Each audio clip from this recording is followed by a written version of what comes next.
Paper में आपके एक क्वेश्चन है, ठीक है, वो कुछ क्वेश्चन देख लेते हैं अपन। क्या कह रहा है, an object is placed in front of a convex mirror, its image is formed. ठीक है, यानी कि अगर कोई कॉन्वेक्स मिरर है, क्या है, कॉन्वेक्स मिरर है, ये क्या है आपका कॉन्वेक्स मिरर है।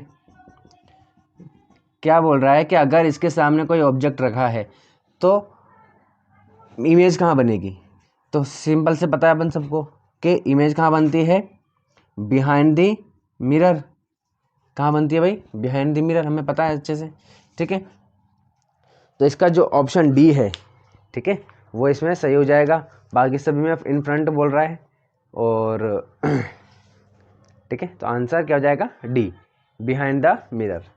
चलिए क्वेश्चन नंबर 14 क्या कह रहा है, when light enters the atmosphere it strikes on extremely fine particles which deflect the rays of light in all possible directions, this is due to.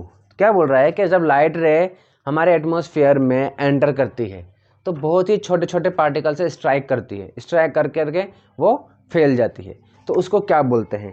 चार ऑप्शन दिए हुए हैं आपको, reflection of light, atmospheric refraction, scattering of light और dispersion. ठीक है, तो देखिए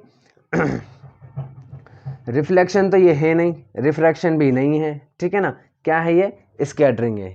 ठीक है, तो जब छोटे छोटे पार्टिकल से टकरा करके लाइट अपने पाथ से डाइवर्ज हो जाती है, ठीक है ना, और बहुत ज़्यादा डाइवर्ज हो जाती है, तो ऐसे फिनोमिना को क्या बोलते हैं हम, स्कैटरिंग, है ना, डाइवर्ज। और इसमें एक और है डिस्पर्जन। तो डिस्पर्जन किसको बोलते हैं, जब लाइट अपने एक प्रिज्म पर गिरती है, प्रिज्म पर गिरने के बाद क्या होता है, ऐसे ऐसे करके, तो ये क्या करती है, अपने 7 कलरों में डिवाइड हो जाती है, तो इसको हम बोलते हैं डिस्पर्जन।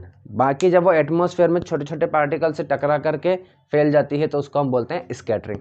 तो इस क्वेश्चन का आंसर क्या हो जाएगा आपका, सी। ओके, चलिए ठीक है, तब तक के लिए बाय बाय।